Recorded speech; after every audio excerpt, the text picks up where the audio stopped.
ये जगह देख रही हो? यहाँ पर एक फाउंटेन होगा और यहाँ पर होगा एक मिनी पार्क। तुम्हें पता है, बोर्ड ऑफ डायरेक्टर्स ने ऑलरेडी इस प्रोजेक्ट के प्रपोजल के लिए मंजूरी दे दी है। अगर तुम चाहो तो मैं किसी भी वक्त तुम्हें ये हैंडल करने के लिए दे सकता हूँ। नजरों से सिमरन की ओर देखते हुए तुषार ने कहा। अगर तुषार के माता पिता ने उससे कहा ना होता तो सिमरन और उसके बीच में इतना सब कुछ होने के बाद वो फिर कभी सिमरन के पास कभी लौटकर नहीं आता और उसे अपनी प्रॉपर्टी दिखाने के लिए भी कभी असिस्ट नहीं करता। लेकिन तुषार अपने माता पिता की बात टालना नहीं चाहता था, इसलिए बेमन से वो सिमरन को असिस्ट करने के लिए उदयपुर आ पहुंचा।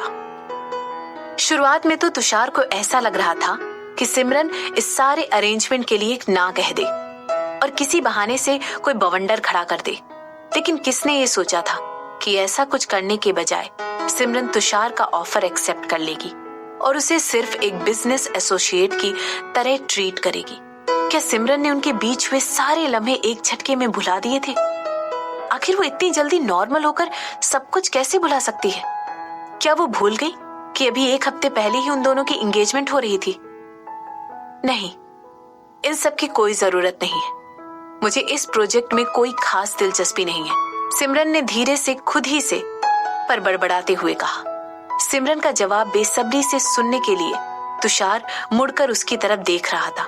एक बार को उसे लगा कि सिमरन उसके इस प्रपोजल के लिए हाँ कह देगी। मगर तुम्हें नहीं लगता अगर तुम ये प्रपोजल एक्सेप्ट कर लेती हो तो तुम्हें बहुत सारे नए कस्टमर्स मिल जाएंगे? और तुषार अपनी बात आगे कंटिन्यू करने ही वाला था कि तभी अचानक से सिमरन उसकी तरफ पलटी।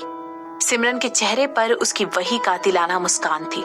इसे देखकर सब उससे डरते थे। ऐसा देखते ही तुषार ने अपने आप को इन प्रपोजल के बारे में बात करने के लिए मन ही मन कोसा। तुषार सोच रहा था कि आखिर ऐसा उसने क्या गलत कह दिया जिसकी वजह से सिमरन ने उसे ऐसी स्माइल दी थी। मुझे किसी भी तरह के पार्क में कोई दिलचस्पी नहीं है मिस्टर मल्होत्रा। हालांकि आपने मुझे इतना अच्छा ऑफर दिया, इसके लिए मैं आपको आपकी बेहद शुक्रगुजार हूँ। और ऐसा कहकर वो फिर से आगे देखने लगी। उस जगह को पार्क में बदलना बिल्कुल वेस्ट था।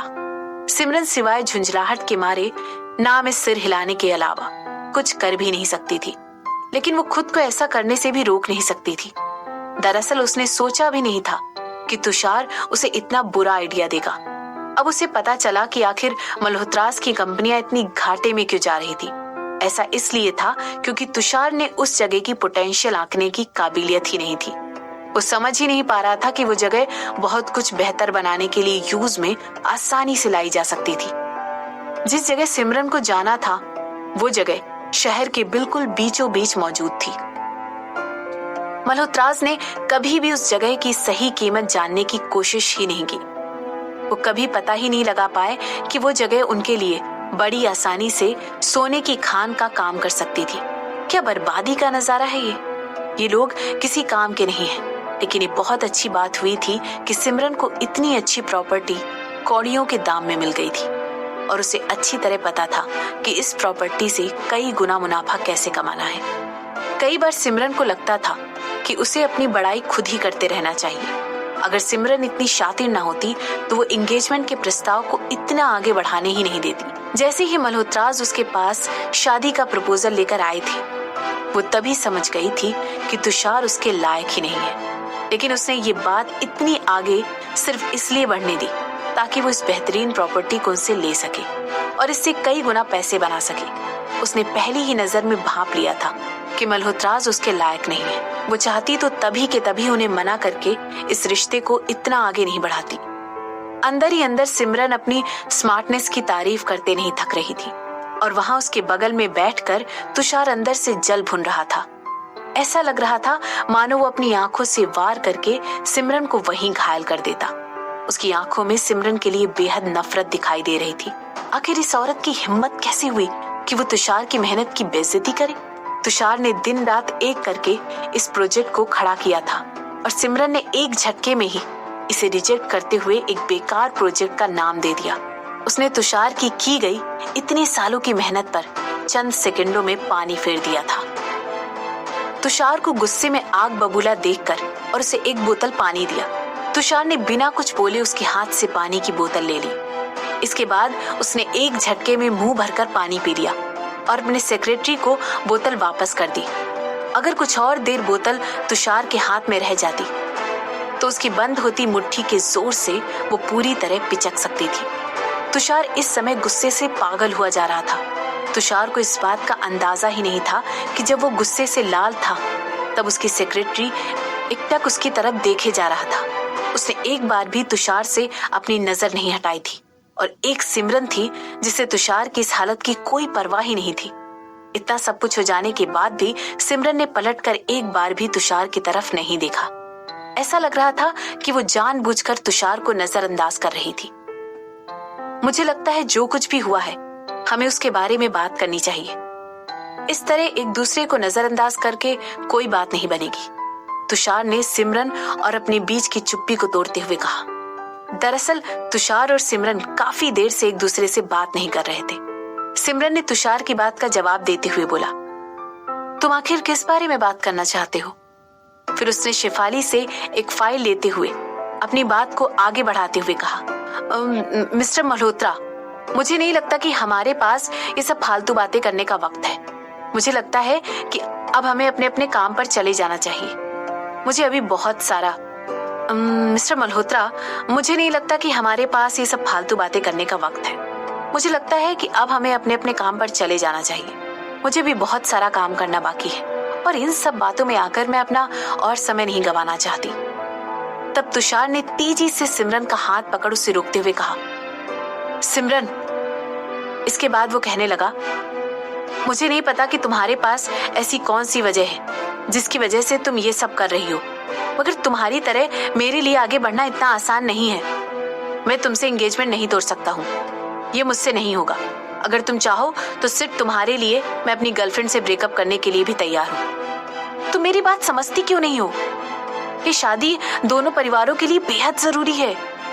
इसकी वजह से हम दोनों के परिवारों की इज्जत दांव पर लगी है। मैं चाहता हूँ कि तुम इस बारे में एक बार फिर से सोच लो। सच में। अब बस भी करो तुषार।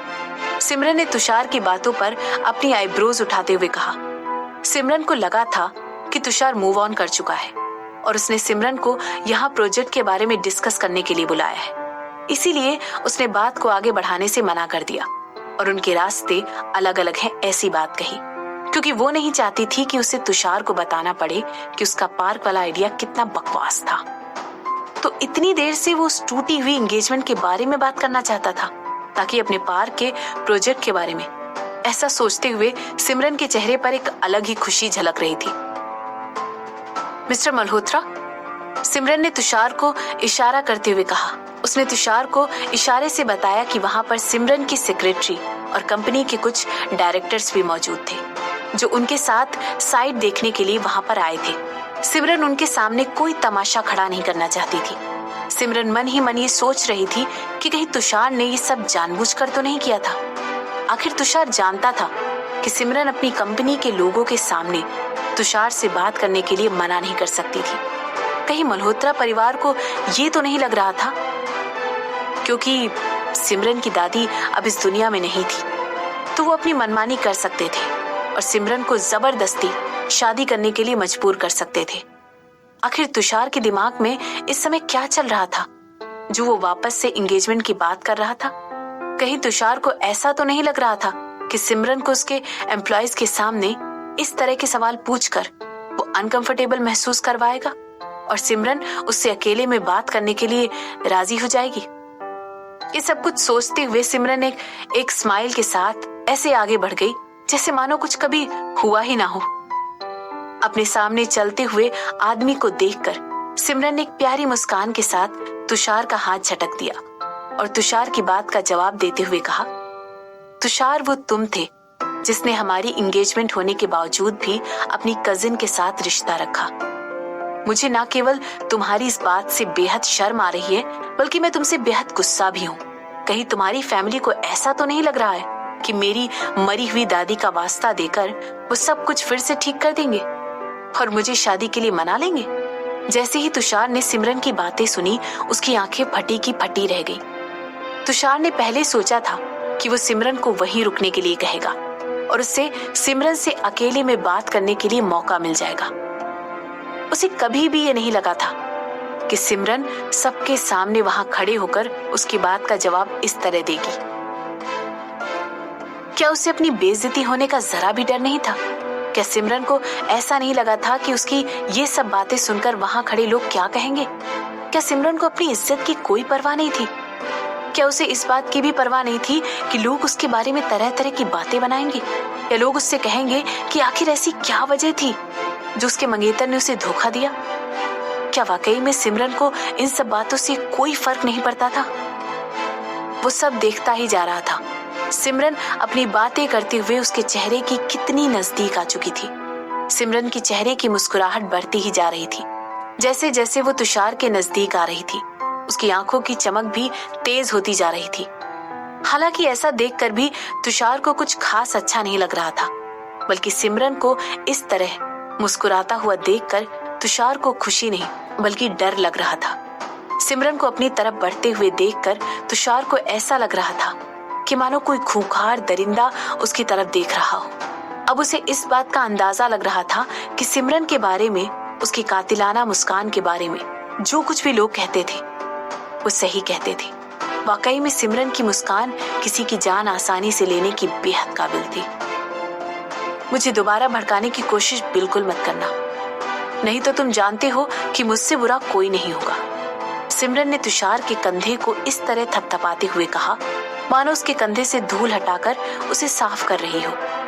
इसके बाद अपनी बात को आगे बढ़ाते हुए सिमरन ने कहा, और अगर तुमने ऐसा करने की दोबारा कोशिश की तो फिर तुम देखना कि मैं तुम्हारे खानदान का क्या हाल करती हूँ। मुझे 1 मिनट नहीं लगेगा तुम्हारी फैमिली को बर्बाद करने में। तुम्हारे किए की सजा तुम्हारी पूरी फैमिली को भुगतनी पड़ेगी। उसने इतनी खूबसूरती के साथ इतनी खतरनाक बात तुषार से बड़ी आसानी से कह दी। सिमरन की बात सुनकर तुषार की गले में जलन होने लगी। उसे समझ नहीं आ रहा था कि आखिर कैसे उसे कभी भी सिमरन के खतरनाक रूप के बारे में नहीं पता था। ये पहली बार था जब तुषार ने सिमरन का ये रूप देखा था। वो कभी सोच भी नहीं सकता था कि सिमरन उससे इस तरह से बात करेगी। सिमरन के दिल और दिमाग में तुषार के लिए इतना जहर भरा था, ये देखकर तुषार दंग रह गया था। ये सब होने के बाद इस समय तुषार को सिमरन इतनी खतरनाक औरत लग रही थी कि उसके बारे में सोचते हुए भी तुषार की पूरी बॉडी बुरी तरह से कांप रही थी।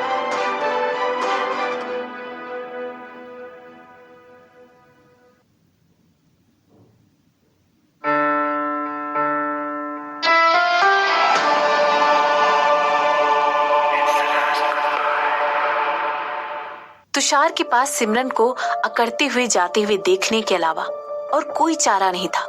अगर इस समय तुषार की सिचुएशन को शब्दों में बयान करना हो तो दुखी एक बहुत ही छोटा शब्द था। तुषार इस कदर अंदर से टूट चुका था कि अब उसका दुख बयान कर पाना पॉसिबल नहीं था। तुषार बेहद बुरी तरह ये चाहता था कि वो सिमरन को कसकर पकड़े, उसके गले को बेदर्दी से दबाए और तब तक दबाता रहे जब तक उसका पूरा दम घुट कर बाहर ना निकल जाए। और आखिर में वो चाहता था कि वो सिमरन की उस कातिलाना मुस्कान को उसके चेहरे से इस तरह मिटा दे जैसे कि वो कभी थी ही नहीं। वो सिमरन की मुस्कान से इस कदर नफरत करता था कि वो उसे देखना तो दूर की बात, उसके बारे में सोच कर भी उसे गुस्सा आ जाता था। हालांकि पता नहीं क्यों सिमरन की आंखों में देखते हुए और उसकी कपटी मुस्कान को उसके चेहरे पर आता देखे तुषार मानो खून का घूंट पीकर रह जाता हो। वो औरत ऊपर से नीचे तक बुराई से भरी थी। तुषार को पूरा यकीन था कि सिमरन कभी किसी का ना तो अच्छा चाह सकती है और ना ही अच्छा कर सकती है। तुषार अपने माता पिता को कोसने के अलावा कुछ कर भी नहीं सकता था। आखिर वो तुषार के माता पिता ही थे जिन्होंने उसे यहाँ पर सिमरन को सांत्वना देने के लिए भेजा था, और वो ये भी चाहते थे कि वो सिमरन को सगाई के लिए दोबारा मना ले। जब सिमरन तुषार को छोड़कर आगे बढ़ गई तब उसने शेफाली से कार ड्राइव करने के लिए कहा। उसने शेफाली को शहर के सबसे बड़े मॉल में जाने के लिए कहा। दरअसल उसका यहाँ आने का मकसद तो कुछ और ही था, लेकिन फिर भी सिमरन और जगह घूमकर ये देखना चाहती थी कि उसके कंपटीटर्स ने आखिर क्या काम किया हुआ है। शेफाली, मैंने तुमसे पहले ही एक अच्छे बॉडीगार्ड का इंतजाम करने के लिए कहा था। मैंने तुमसे ये भी कहा था कि वही शहर में हमारे ड्राइवर का काम भी करेगा। इस काम के लिए तुमने जिन भी लोगों को चुना था उनमें से एक भी अच्छा नहीं था, और देखो आज तुम्हें ही कार ड्राइव करनी पड़ रही है। सिमरन ने चिल्लाते हुए अपनी नजरें सड़क की ओर करते हुए कहा। दरअसल सिमरन हमेशा ही सिक्योरिटी का काम करने से घबराती थी। उसे ये काम बिल्कुल पसंद नहीं था। वो चाहती थी कि इस छोटे मोटे काम के लिए उसे ना ही तंग किया जाए तो अच्छा है। इसलिए उसने ये काम अपनी सेक्रेटरी शिफाली को सौंप दिया था। उसने शिफाली को पहले ही कह दिया था कि वो किसी अच्छी एजेंसी को कांटेक्ट कर ले। उसने शिफाली को पहले ही समझा दिया था कि वो एजेंसी को बता दे कि उन्हें कोई ऐसा चाहिए जो सिमरन का उदयपुर की ट्रिप के दौरान पूरी तरह से ख्याल रख सके। लेकिन किसने ऐसा सोचा था कि जिस एजेंसी से शिफाली ने आदमी के लिए बात की हुई थी वो ऐन मौके पर आदमी के लिए मना कर देंगे। उन्होंने लास्ट मिनट पर शिफाली से कहा कि उनके यहाँ पर मैन पावर की शॉर्टेज चल रही है। ऐसे किसी क्लाइंट को नाखुश करके भला कहीं बिजनेस चलता है क्या? मैम, दरअसल जिस एजेंसी से मैंने बात करके रखी थी वो यहाँ की सेकंड बेस्ट कंपनी है। यहाँ तक कि सारे मशहूर सेलिब्रिटीज भी अपने कॉन्सर्ट्स या टूर्स के दौरान उन्हीं को कांटेक्ट करते हैं। मुझे लगा जब इतने बड़े लोग इस एजेंसी से आदमी हायर करते हैं तो मुझे भी आपके लिए उन्हीं से बात करनी चाहिए। मुझे लगा हम उन पर भरोसा कर सकते हैं। उन्होंने अपनी प्रॉब्लम के बारे में मुझे पहले नहीं बताया था, यहाँ तक कि उन्होंने मुझे पहले से इन्फॉर्म भी नहीं किया था। उन्होंने आज सुबह ही मुझे कॉल करके इस इश्यू के बारे में बताया। जाहिर सी बात है अब मैं उनकी वेबसाइट पर जाकर बहुत ही बुरा रिव्यू लिखूंगी। आखिर मैं भी देखती हूँ वो बचकर जाती कहाँ है। आप बस देखिएगा मैम, मैं उन लोगों को छोड़ूंगी नहीं। सिमरन ने शिफाली की बातों का कोई जवाब नहीं दिया। दरअसल सिमरन को शिफाली की इन बातों की आदत सी हो गई थी। वो जानती थी कि शिफाली हर बार कुछ ना कुछ गड़बड़ कर ही देती है। हालांकि सिमरन ये भी जानती थी कि शिफाली कोई ना कोई तरीका ढूंढकर सिक्योरिटी कंपनी को उनके किए की खामियाजा भुगतने पर मजबूर कर देगी। आखिर उसने शिफाली की चहेती बॉस को नाराज किया था। उस कंपनी की वजह से ही सिमरन को इतनी मुसीबतों का सामना करना पड़ रहा था। शिफाली ये सब कुछ सोच ही रही थी कि तभी सिमरन ने कहा, शिफाली जरा 1 मिनट गाड़ी साइड में लगाना, वह उस पेस्ट्री शॉप के पास जो कि एक सड़क के उस किनारे पर है। उस पेस्ट्री शॉप पर जो हमारी बाई तरफ है? शिफाली ने जवाब देते हुए कहा। हाँ हाँ वही। सिमरन ने हाँ में सिर हिलाते हुए कहा। दरअसल वो सिमरन की पसंदीदा दुकान थी। उदयपुर वापस आने के बाद वो उस दुकान से अपनी फेवरेट पेस्ट्री खाना आखिर कैसे छोड़ सकती थी। यही तो एक चीज थी वो मुंबई में बेहद मिस करती थी। सिमरन ने तुरंत ही शिफाली को इंस्ट्रक्शन देते हुए अपनी कुछ फेवरेट चीजें लाने के लिए कहा। इसके अलावा उसने शिफाली को अपनी फेवरेट कॉफी लगभग 1 दर्जन कपकेक्स लाने के लिए भी कहा। दरअसल उसने ये कपकेक्स शिफाली और बाकी डायरेक्टर्स के लिए मंगवाए थे। इसके बाद सिमरन ने कार में बैठकर शिफाली को स्टोर में जाते हुए देखा। हालांकि शिफाली को गए हुए अभी 1 मिनट भी नहीं हुआ था कि सिमरन की आईब्रोज ऊपर उठ गई थी। दरअसल एक सफेद रंग की एसयूवी ने बड़े बेकार तरीके से सिमरन की कार के आगे पार्किंग की थी, और जिस तरह से उसके ड्राइवर ने सिमरन की शानदार ऑडी के बगल से गाड़ी निकाली थी, बस दोनों की टक्कर होते होते बची थी। सिमरन ने अपनी आंखें छोटी करते हुए उस एसयूवी के ड्राइवर को देखा। दरअसल वो ड्राइवर उतरकर किसी के लिए दरवाजा खोल रहा था। इसके बाद सिमरन ने देखा कि एक मिडिल एज का आदमी उस गाड़ी से निकला। उस आदमी के बाल बहुत छोटे थे। ऐसा लग रहा था जैसे उसने मिलिट्री हेयर कट करवा रखा हो। उस आदमी ने काले रंग का सूट पहना हुआ था। इतनी कड़ी सिक्योरिटी, शानदार बड़ा घराना, ये सब देखते हुए सिमरन के दिमाग में बस यही दोनों चीजें चल रही थी। हालांकि सिमरन को उस एसयूवी से निकला हुआ आदमी न जाने क्यों कुछ जाना पहचाना सा लग रहा था। ऐसा लग रहा था कि मानो सिमरन उस आदमी को पहले से जानती हो। इसके बाद अचानक से वो उस आदमी को देखकर चौंक गई। हेमंत रायचंद, सिमरन का एक्स फियांसे। तो इसका मतलब है कि दूसरा इंसान उस गाड़ी में बैठा हुआ था, और इसका मतलब है कि जो दूसरा इंसान उस गाड़ी में बैठा हुआ था वो कोई और नहीं बल्कि सिमरन का सुपरस्टार सौतेली बहन और हेमंत रायचंद की बेहद प्यारी बीवी रिद्धिमा थी। सिमरन हेमंत को स्टोर के अंदर जाते हुए देख रही थी। उसे लग रहा था कि हेमंत भी उसी सेम दुकान से सामान खरीदने गया है। हालांकि हेमंत को 7 साल बाद देखने के बाद अब उसके दिल में पहली जैसी फीलिंग्स नहीं थी, लेकिन सिमरन फिर भी उसे घूरे जा रही थी। उसे कोई गुस्सा नहीं आ रहा था, उसे हेमंत के लिए कोई नफरत भी नहीं फील हो रही थी। हालांकि इसका मतलब ये नहीं कि उसे हेमंत पर प्यार आ रहा था। दरअसल उसे हेमंत के लिए प्यार जैसा भी कुछ फील नहीं हो रहा था। जो कुछ भी उसके साथ 7 साल पहले हुआ था वो इसलिए हुआ था क्योंकि तब सिमरन बहुत ही बेवकूफ लड़की थी। लेकिन इतने सालों बाद जब वो इतना सब कुछ सह चुकी है, इतने बुरे हालातों से गुजर चुकी है, अब जाकर उसे ये रियलाइज हुआ है कि हेमंत और रिद्धिमा उसकी नफरत के लायक भी नहीं है और ना ही उन दोनों की परिवार इस लायक हैं कि सिमरन उनके बारे में सोचने के लिए अपना कीमती वक्त खराब करे। आखिर उसकी नफरत भी एक वैल्यूएबल चीज थी, उसका भी कोई मोल था। वो अपनी नफरत को हेमंत और रिद्धिमा जैसे 2 कौड़ी के लोगों पर इस्तेमाल करके अपनी नफरत की वैल्यू कम नहीं करना चाहती थी। सिमरन को अच्छी तरह पता था कि वो किसी से भी बदला लेने में बिल्कुल अच्छी नहीं थी। वो किसी से बदला ले ही नहीं सकती थी। हालांकि अगर उन दोनों में से किसी ने भी सिमरन को फंसाने की कोशिश की तो वो पूरे यकीन के साथ नहीं कह सकती थी कि वो कुछ नहीं करेगी। सिमरन यही सब सोचने में इतनी व्यस्त थी कि उसे पता ही नहीं चला कि कब समय बीत गया। सिमरन अपने ही ख्यालों की दुनिया में कई मिनटों से पूरी तरह खोई हुई थी। अचानक से काफी समय बीत जाने के बाद उसे शिफाली की याद आई और उसे ये रियलाइज हुआ कि शिफाली उसके बगल में बैठी हुई थी। सिमरन ने जब उसकी तरफ देखा तो शिफाली सिमरन को बड़े अजीब तरीके से घूर रही थी। क्या हुआ?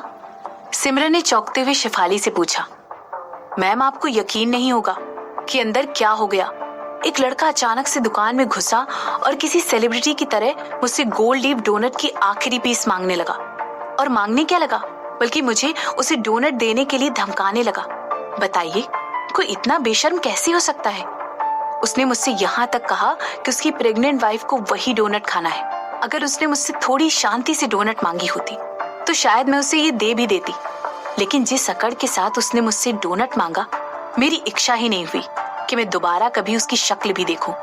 मैंने अपना सामान उठाया और बिना उसकी तरफ देखे दुकान से बाहर निकल गई। इसके बाद शिफाली खुद से ही बड़बड़ करने लग गई। शिफाली अपनी ही बातें बोलने में इतनी खोई हुई थी कि उसे ये रियलाइज ही नहीं हुआ था कि उसकी बातें सुनकर सिमरन किस कदर चौंक उठी थी। प्रेग्नेंट? रिद्धिमा प्रेग्नेंट है? और इसके बाद सिमरन की आंखों में कुछ पुरानी यादें ताजा हो गईं। साथ ही उसने अपनी मुट्ठी बंद करके गुस्से से कार के दरवाजे पर दे मारा। इसके बाद उसने खुद को कंट्रोल किया और अपनी सेक्रेटरी की बड़बड़ फिर से सुनने लग गई। प्रेग्नेंट हो या ना हो, इसमें आखिर उसकी वाइफ का क्या दोष? उसने थोड़े ही ना कुछ किया था। वाओ, देखिए, ऐसा लगता है ये कोई बहुत बड़ा आदमी है। देखिए ना मैम, वो देखिए, वो उसका बॉडीगार्ड है। वो हमारी कार की तरफ ही बढ़ रहा है। मुझे पक्का यकीन है उसे हमारे डोनट ही चाहिए होंगे, शिफाली ने सिमरन को दिखाते हुए कहा। जैसे ही शिफाली ने अपनी बात खत्म की, ऐसा लग रहा था मानो सिमरन अभी अभी अपनी दुनिया से बाहर आई हो। इसके बाद शिफाली ने देखा कि वो बॉडीगार्ड अपने ब्लैंक एक्सप्रेशंस के साथ शिफाली की खिड़की पर खटखटा रहा है। देखिए, मैं आपको ये पहले ही बता चुकी हूँ कि ये डोनट पहले मैंने खरीदा है और इसे मैं किसी भी कीमत पर आपको नहीं दूंगी, शिफाली ने गुस्से में उस बॉडीगार्ड से कहा। मैम देखिए, हम उसके लिए मुंह मांगी कीमत देने को तैयार हैं। दरअसल हमारी मालकिन इस समय प्रेग्नेंट है और उन्हें ये डोनट खाने की इच्छा हो रही है। हमें किसी भी कीमत पर ये डोनट चाहिए, उस बॉडीगार्ड ने शिफाली से अपनी प्रॉब्लम्स बताते हुए कहा। जब वो शिफाली से ऐसा कह रहा था तब उसकी नजर अचानक ही सिमरन की तरफ गई। सिमरन वहां एक ब्लैंक एक्सप्रेशन देकर उस बॉडीगार्ड को घूरे जा रही थी। सिमरन के महंगे कपड़े देखकर वो समझ गया था कि वो कोई छोटा मोटा बिजनेस करने वाली औरत है और शिफाली उसकी सेक्रेटरी है। आखिरकार सिमरन की कार को देखकर अंदाजा लगाना बेहद आसान था कि वो हाल फिलहाल में ही एक बड़े बिजनेस की मालकिन बनी है। इसके अलावा उसने शिफाली को ये कहते हुए भी सुना था कि वो डोनट इसलिए नहीं दे सकती क्योंकि वो उसकी मालकिन ने ऑर्डर किया था। ये सब कुछ सोचते हुए उस आदमी ने अपना ध्यान सिमरन की ओर दिया और कहने लगा, मैम मैं जानता हूँ कि आप ही वो मालकिन हैं जिनके लिए उन्होंने ये डोनट उस दुकान से खरीदा है। क्या आप ये डोनट मुझे बेच नहीं सकती हैं? मैं आपको इस डोनट की मुंह मांगी प्राइस देने के लिए तैयार हूँ। आप मुझे बताइए, आपको इसके लिए क्या कीमत चाहिए? सिमरन, जो कि अभी तक उस बॉडीगार्ड को घूर कर देख रही थी, अचानक ही उसने उसे एक बड़ी सी स्माइल दी और कहने लगी, तुम्हें ये डोनट चाहिए ना? तो एक काम करो, तुम मुझे 1 लाख रुपए दे दो और मैं तुम्हें ये डोनट दे दूंगी। सिमरन के ऐसा कहते ही शिफाली और वो बॉडीगार्ड दोनों ही चौंक गए। ऐसा लग रहा था मानो दोनों को ही उम्मीद नहीं थी कि सिमरन ऐसा भी कुछ कर सकती है। क्या आप होश में तो हैं? आपको पता भी है आप क्या कह रही हैं? 1 लाख? ये सिर्फ एक सिंपल सा ब्लूबेरी डोनट है। इसमें कोई हीरा नहीं जुड़ा है जो आप इसके 1 लाख रुपए मांग रही हैं। आपका दिमाग तो ठीक है ना? इसकी कीमत 50 रुपए से भी कम होगी। नहीं नहीं नहीं, शायद मैंने ज्यादा बोल दिया। मुझे लगता है इसकी कीमत इतनी भी ज्यादा नहीं है। दरअसल इसकी कीमत सिर्फ 20 रुपए है। आप जानबूझकर हमारे लिए मुसीबत खड़ी कर रही हैं। उस आदमी ने बौखलाते हुए कहा और इस समय उसकी आंखों में गुस्सा एकदम साफ नजर आ रहा था। उसे लग रहा था कि आज उसका सामना वाकई में एक दबंग और सिरफिरी औरत के साथ हो गया था। उसे लग रहा था कि आज उसने गलत पंगा ले लिया है। उस औरत को क्या लग रहा था कि वो यहाँ से ऐसे ही चुपचाप निकल जाएगी? यहाँ तक कि सिमरन की बात सुनकर शिफाली भी हक्की बक्की रह गई थी। ऐसा लग रहा था मानो वो जम सी गई हो। उसे यकीन ही नहीं हो रहा था कि उसकी बॉस ऐसा भी कुछ कह सकती है। उसने कई बार सिमरन को ऐसी बातें कहते देखा और सुना था जो उसकी समझ के परे थी, पर इस बार तो सिमरन ने हद ही पार कर दी थी। आखिर ये कैसी नौबत आ खड़ी थी? 1 लाख, और वो भी एक छोटी सी डोनट के लिए? क्या ये कुछ ज्यादा ही नहीं मांग लिया?